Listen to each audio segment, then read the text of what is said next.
others to basically create this conglomerate of entities to bring Tetra Trust to fruition. So I was approached by the people leading that charge for Tetra Trust, which was within Coinsquare, to take on the CEO role for that business, which I still act as the CEO today.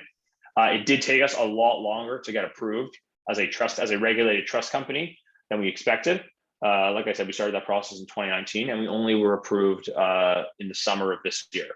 And so we're 90 days in from being operational. Obviously, we were working a ton in between those 2 years to get all our policies, procedures, and processes up to snuff that would appease the regulator. But yeah, we were successful in being the first Canadian regulated qualified custodian for digital assets in Canada. And so during that journey, I was slowly transitioning out of the legal stuff at Coinsquare. For the ones either Googling it or familiar with the Coinsquare story, Coinsquare did go through a little bit of a rough patch in mid-2020, where the founder and CEO stepped down, and there was new management and board brought into the company. And because of my knowledge of the company, because of, I guess this is another good to think about when you're working at any company, especially is that you wear many different hats. I would not that lawyer kind of just sit back and come to the work that comes to me.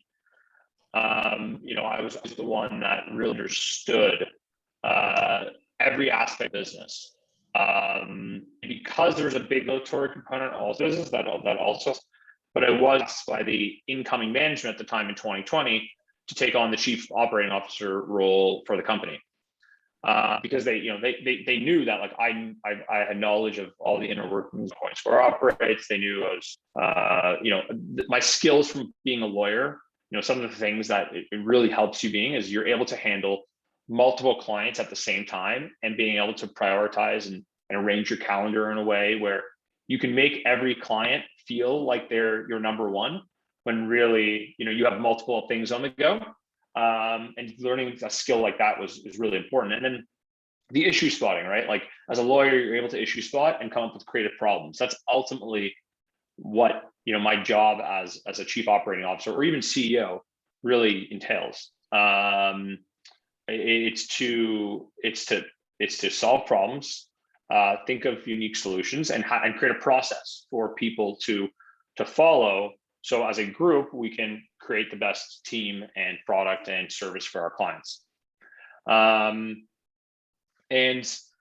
so took on the role of chief operating officer in middle of 2020, and have been wearing two hats ever since. So I do still carry both roles. And so on the one hand, working on the inner workings of Coinsquare, which is, obviously now we're in the next big bull run, which is exciting. Well, there was a bull run at the beginning of 2021. And now, as I mentioned at the start of this presentation, Bitcoin has hit 64,000 US, which is exciting. So I think we'll maybe enter into another bull run here as well. And that's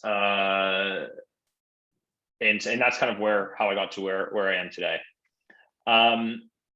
I will touch, I'm sure there's interest in cryptocurrency, so I'll touch briefly on the cryptocurrency side of things, and then I'll open the floor to questions, because I want to leave a ton of time for questions, and I can go deeper into some areas of what I just described through the questions. But basically, yeah, cryptocurrencies in general, like what they are, why they're growing, and all that, just really high level primer. So blockchain and Bitcoin, which I'm sure you've heard, is they're different. The way to think about blockchain is the internet to email, Bitcoin being email, right? Bitcoin is the first application of blockchain technology, and they're applying that technology to the transfer of money. The best way to think about why Bitcoin is so valuable today is, I'm able to send funds, I'm able to transfer value from me to you, to really anyone in the world, without using an intermediary. I don't need to use a bank. So if I'm sending an e-transfer, that's our banks talking to each other.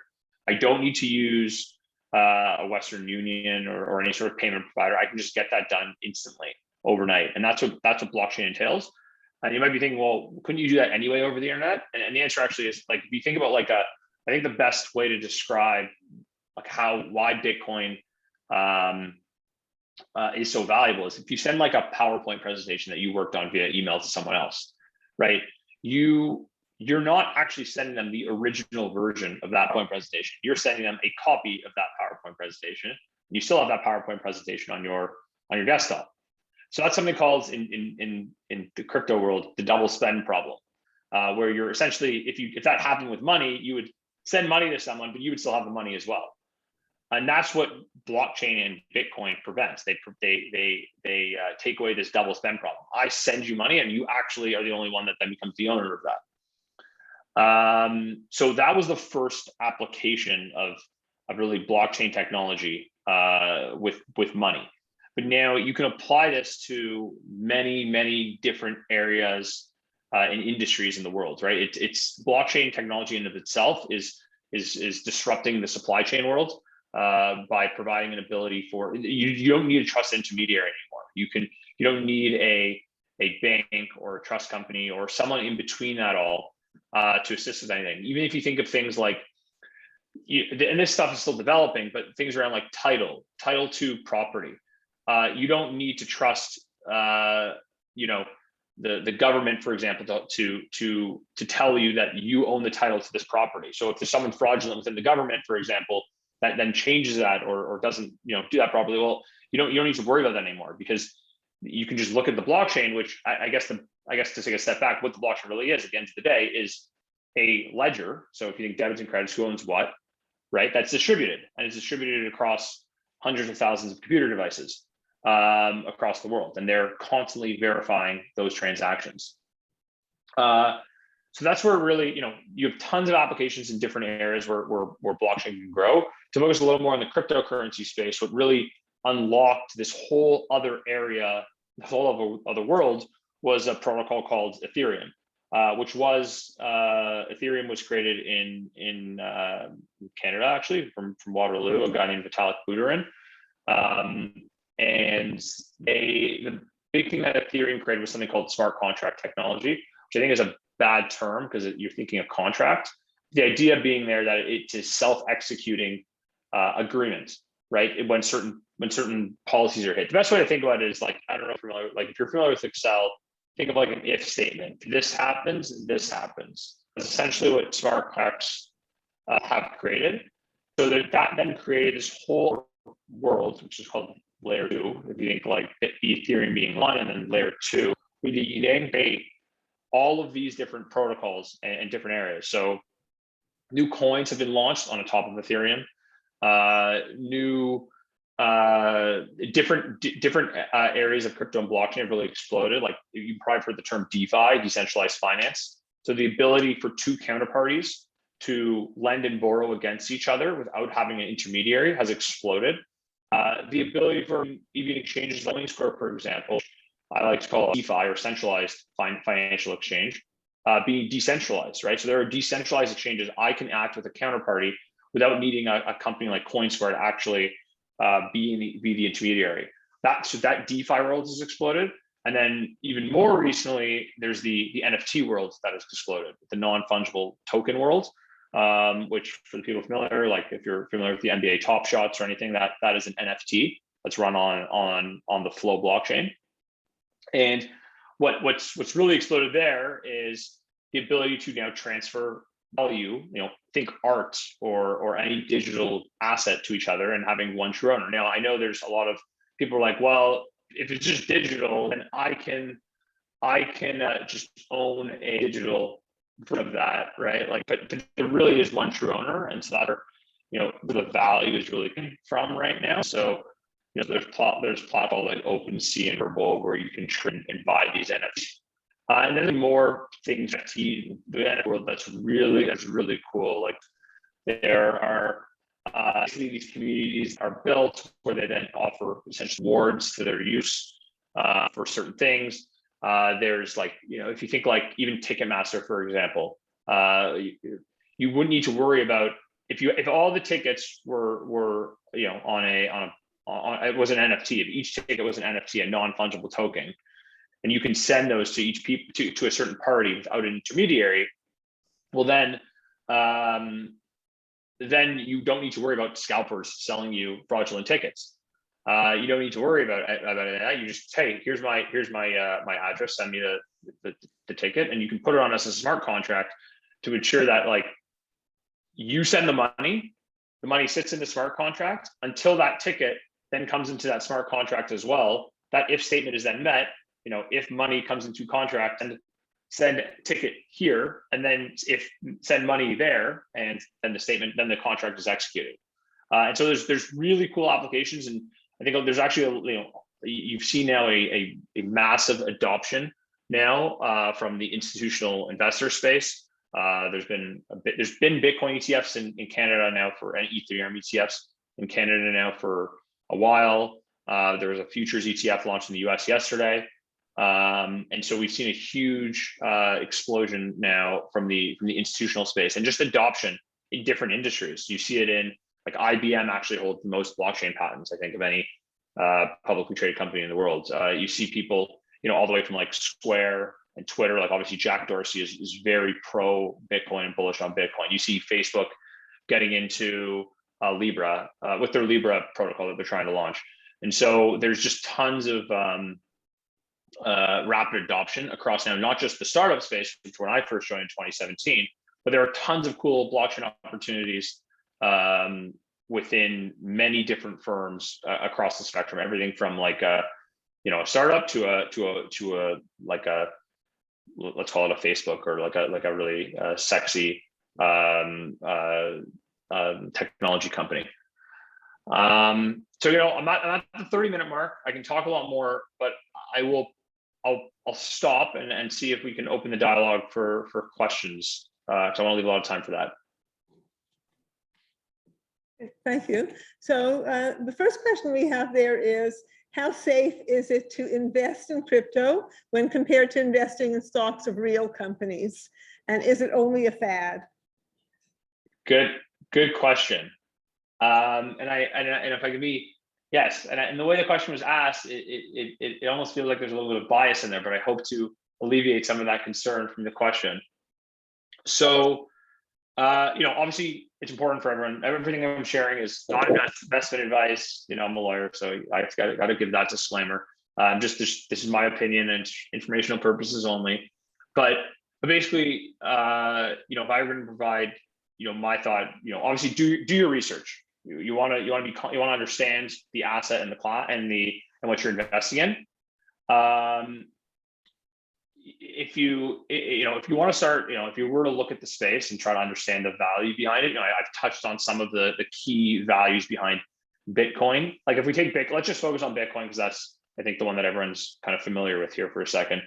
The value that we're now seeing in Bitcoin is, if we look at El Salvador has now adopted Bitcoin as a currency, as an official currency. So you can actually go to Starbucks, you can go to McDonald's, you can actually use your Bitcoin to buy things. Why in countries like that it becomes so valuable is because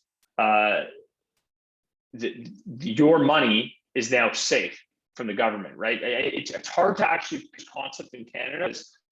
And now we see inflation, right? And with the government just printing money, you don't need to worry about that with Bitcoin. And there's 21 million Bitcoin that will ever be created, and it's on a computerized time where essentially every 10 minutes there's more Bitcoin created until you're 2048 or something, 2148. And that cannot be changed. That protocol cannot be changed unless you have consensus from hundreds of thousands of miners, which would just never happen. But that's, if we think about governments, especially in the COVID pandemic, with government printing money across the world, there's a lot of inflation. If you go back to the 2008 financial crisis, even in countries in Europe, in particular Greece, money was basically just slashed from people's bank accounts. They basically said like, okay, yeah, that's at our bank, but we're going to take 10% from everyone's holdings because, you got to pay for, the financial crisis that we're in. Well, that couldn't happen with Bitcoin and having an intermediary not there. And then it's also becoming, so Bitcoin really has become a digital gold, where, you have these gold kind of truthers in the world And those folks in particular are moving to Bitcoin because they view it as it's even better than gold, because gold you can always mine more, you can always find more, or not always, but a lot of the time there is more gold found. It's also very hard to transfer gold. Like for me to transfer a gold bar to someone, I have to somehow mail it there or ship it there or whatnot.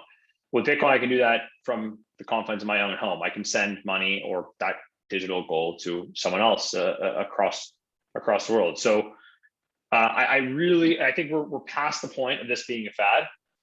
We're well past the point. Now there's certain areas within crypto where I think, yeah, maybe it's a fad. NFTs, I can see the argument when someone says it's a fad. I can understand that. Some of the different coins that are not named Bitcoin, 100%, I can see that changing.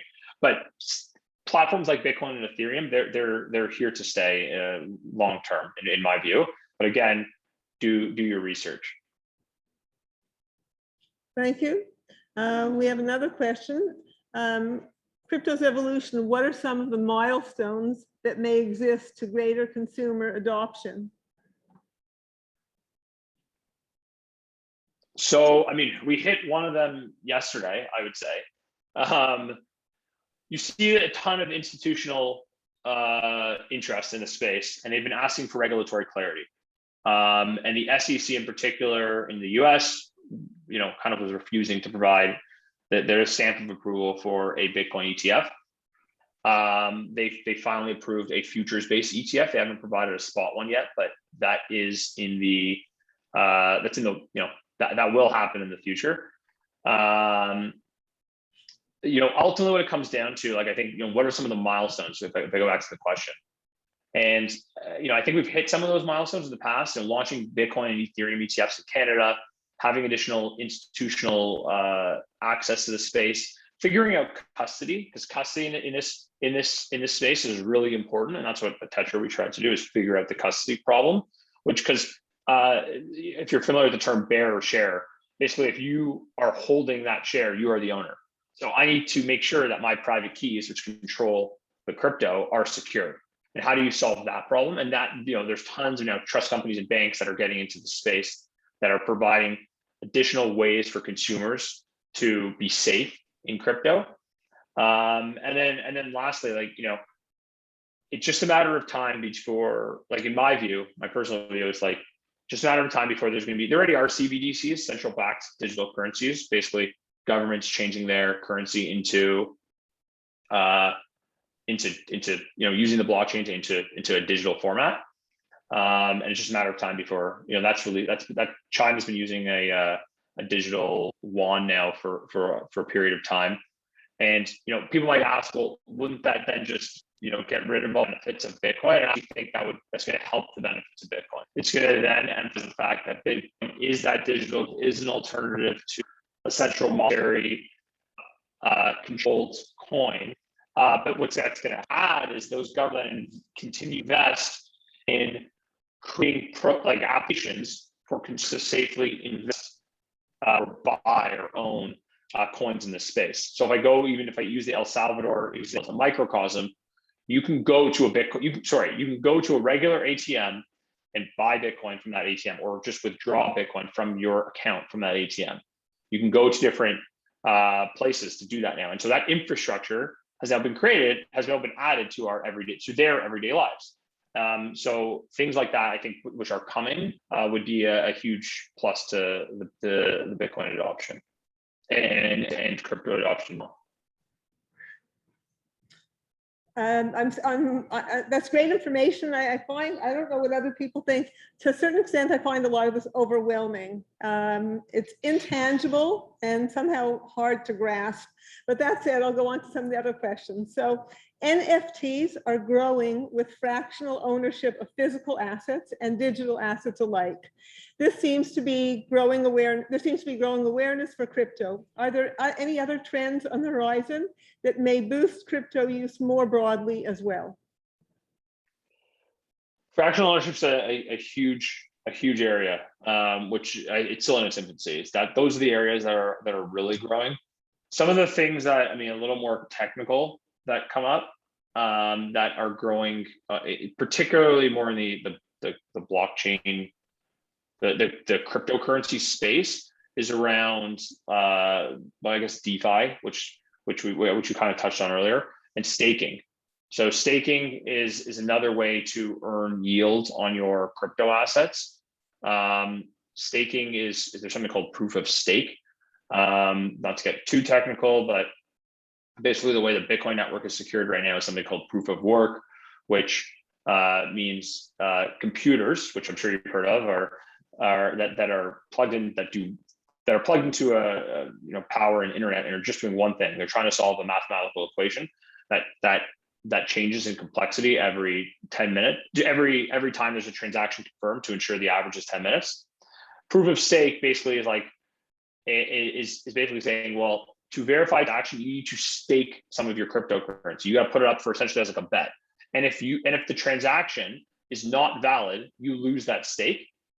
But if you're a trusted counterparty, which you just need to be a trusted counterparty, then you will then generate a return for staking your assets. So that's another area that has been growing immensely in crypto. Ethereum is moving to a proof of stake protocol, and there are a lot of different cryptocurrencies that already have staking protocols underpinning it.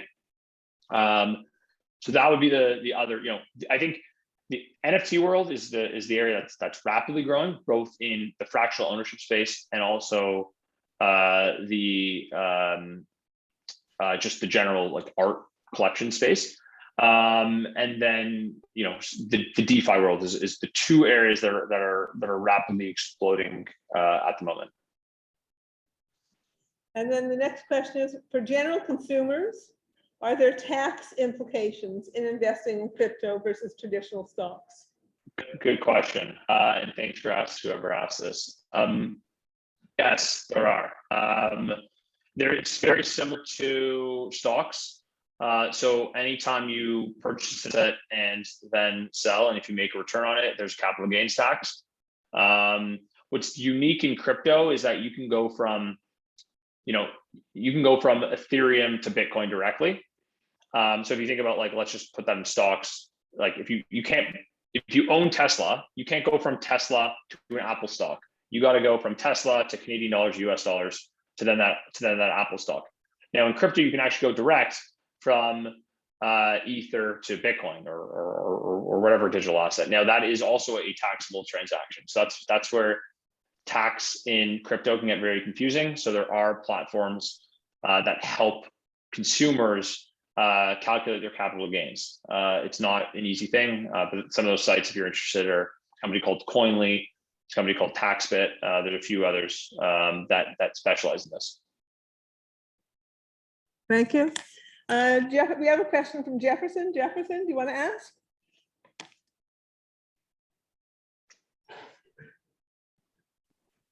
Hello. You're on. You have to unmute. You have to unmute.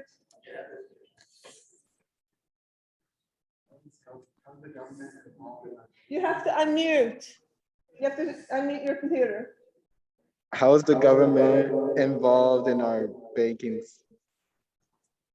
And basically, How's the government involved in our banking? What's the risk of the government corruption in our banking system? Yes, good question. Well, okay, so the government decides on how much money to print, essentially. There used to be a gold standard where every single dollar that was printed, it would actually, your banknotes actually have, they used to be able to be backed one-to-one with gold. That gold standard was departed in I think the 70s. And now it's the government just decides on how much money they want to print. And as we know, the government tries to target inflation of 2%. And they try to make sure that we stay in that range of 2% inflation every year. Now, the biggest thing the government has done during obviously the COVID pandemic, for example, is print more money because they control the printers. And they did this to support, the different programs they put out, CERB and all these different COVID relief programs they've now put out to support our economy. And governments around the world have done this. But that has now, as we're slowly seeing now, driving up the price of goods of other things, because now you have more money in the in the financial system in Canada. And so that's really where how the government's involved. They also control that via interest rates as well. So if they want to basically cool off the industry, they'll then increase interest rates. And so that's how that's how they're involved there. Now there are some, that's in Canada, but if you compare this to, so people are like, well, this wouldn't happen in Canada, right? Like right now we already had inflation in Canada, but in China, for example, or in some of these other, some other countries where you have more centralized governments, a lot people are worried about their assets, where they can actually be stored. My example on Greece is actually a really good example. In Greece in 2008, which you think is like a democratic nation, Europe based, all that, they went through a very hard time in 2008. And what the government decided to do was slash people's savings accounts. That's not something that couldn't happen in Canada as well. And so, there's obviously good reason for why the government did that. I don't know if it's really for a corrupt actor, but people want something where their assets are 100% safe and a hedge for the inflation. And that's what people see Bitcoin and crypto in general as a solution for. So it's actually very similar. If you think about it, it's very similar to gold. Like that's why people rush to gold all the time, because they view that as the same thing. But now Bitcoin's providing an alternative there. Thank you. We have a question from Tom Goey. Tom, do you want to ask the question?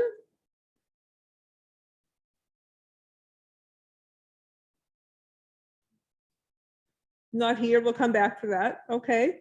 We have another question. As digital assets become mainstream, what should institutional investors consider before jumping into the fray?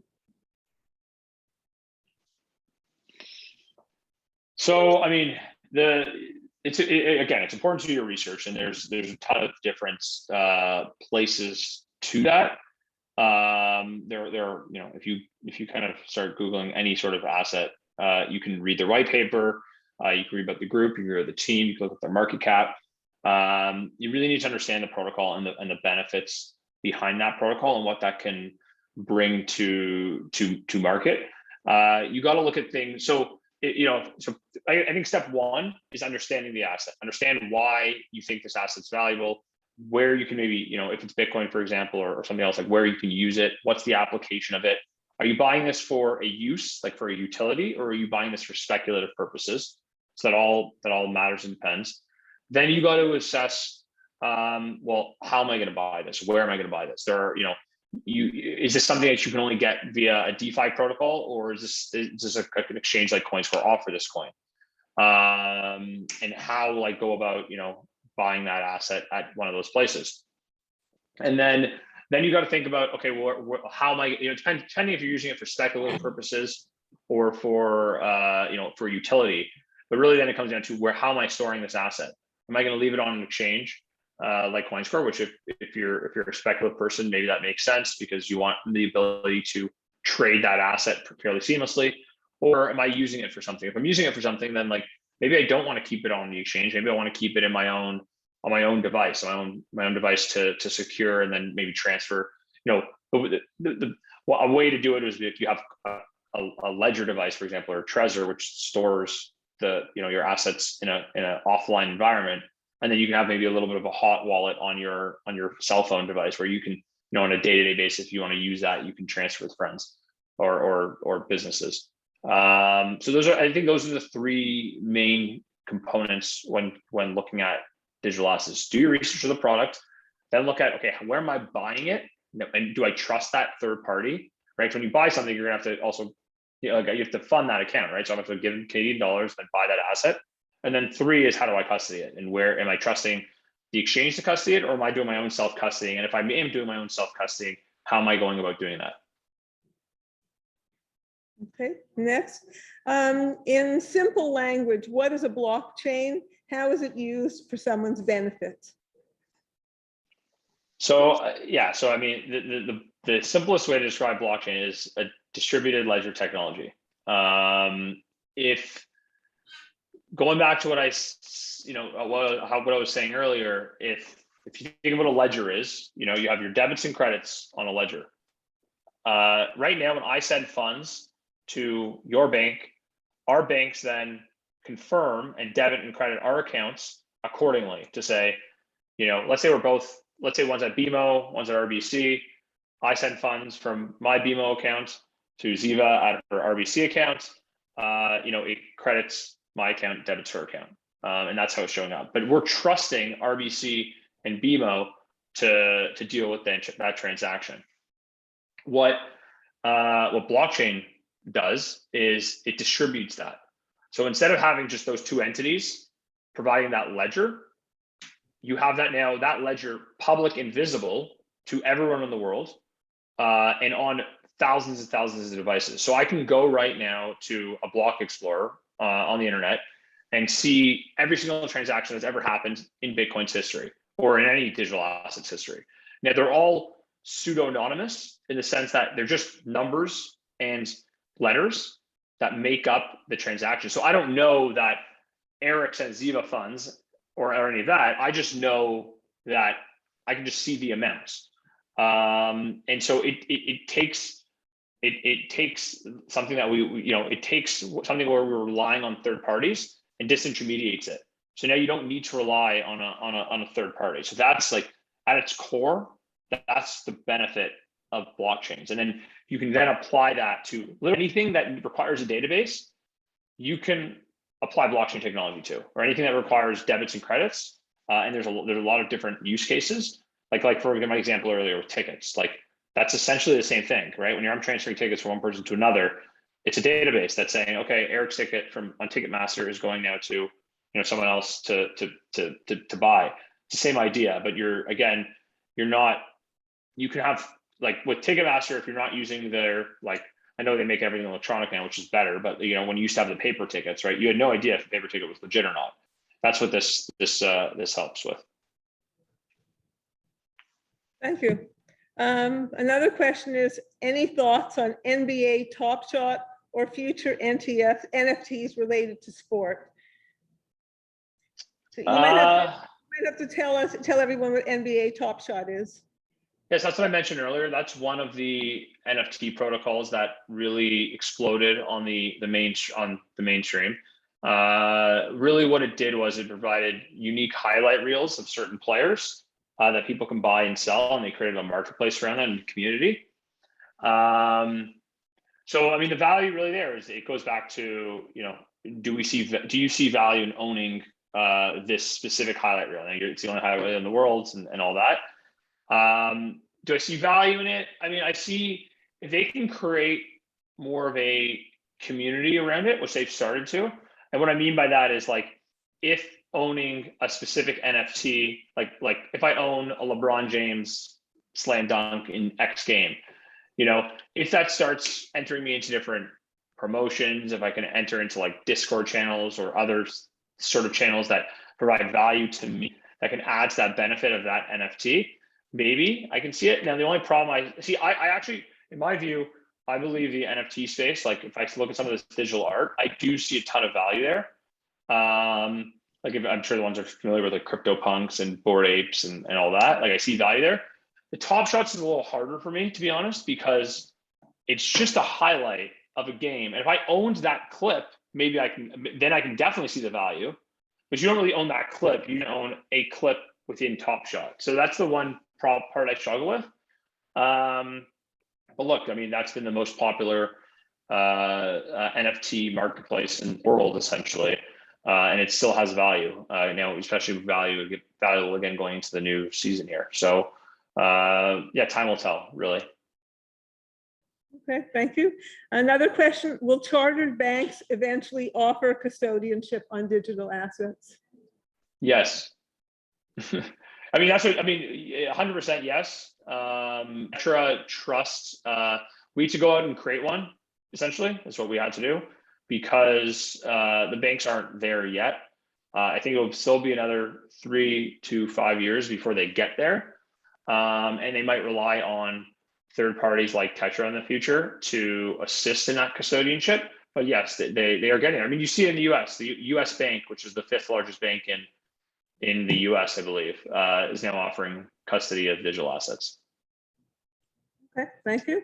And do you think university or college transcripts would be a valuable application of blockchain? I mean, if I like this question a lot. I mean, I've heard about this application a lot. I assume, I don't know, I assume you know more on the on how often transcripts are tampered with. And the answer to that is yes, they're tampered with enough. Then yeah, 100%. I don't see a reason why they shouldn't be. If you had one piece of information to give university students, BBA, MBA students, about blockchain, Bitcoin, crypto, one piece of information about it, what would it be? One piece of information about it. Really, just do you need to do your research. It's a very exciting space. There's an entire world out there of different applications. There are a lot of cool projects. There are a lot of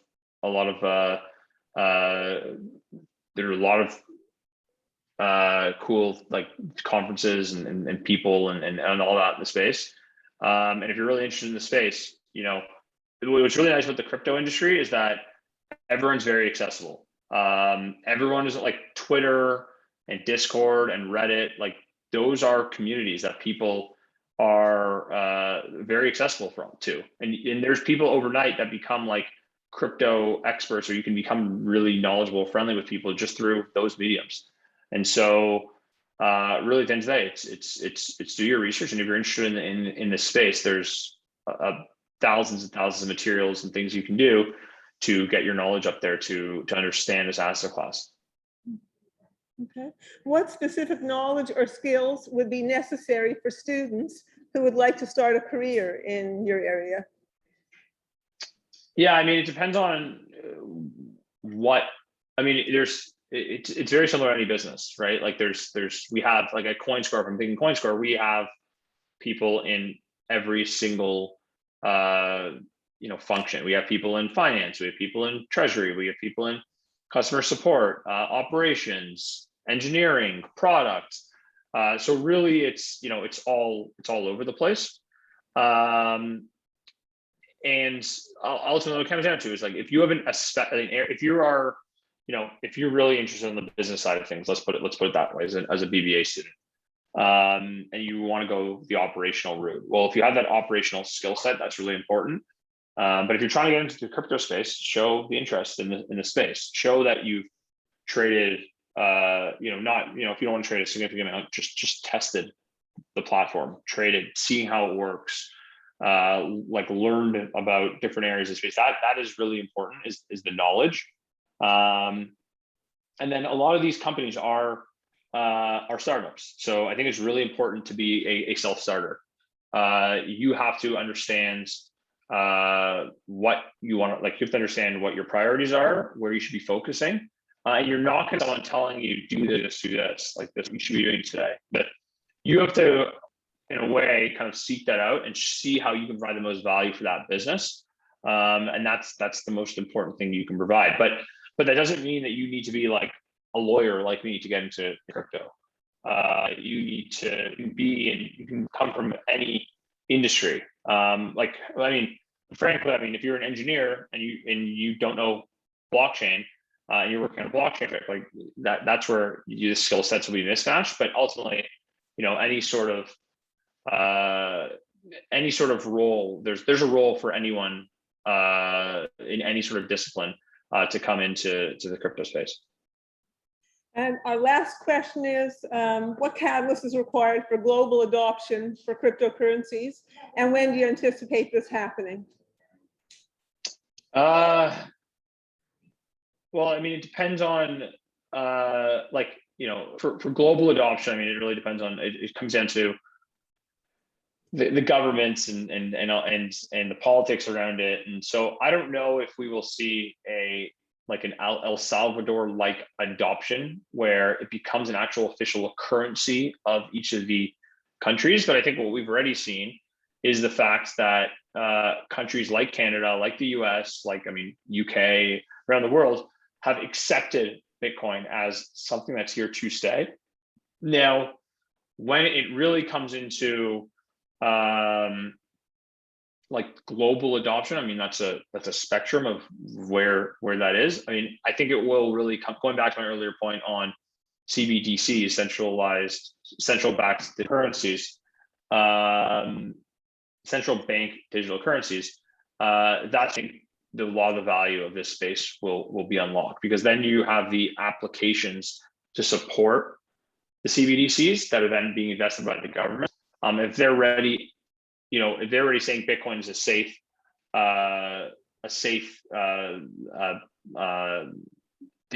thing to own, then people will just increase their adoption of it. So that's really where I see it coming in. To answer the question, if I see it says 1 to 2 years, 10 to 15, probably I'll land in the middle there, probably 5 to 10 years. I don't think this is an overnight thing. Thank you. So as you can see, excellent presentation. On behalf of all our students and faculty, I want to thank you. This was excellent, very interesting. We've got lots more questions, but no more time. So thank you very much for your time. Michelle, would you like to say anything? Yes, thank you. I just want to say thank you to Eric. This was a really appreciated presentation. Thank you for sharing your expertise, your experience. Thank you for your time, and please, let's keep in touch. Thank you so much, Eric. Have a nice day. Yeah, thank you, everyone. Thanks for having me. If anyone has questions, feel free to reach out to me. I'm always happy to chat. So thanks, everyone. Thanks for having me. Thank you.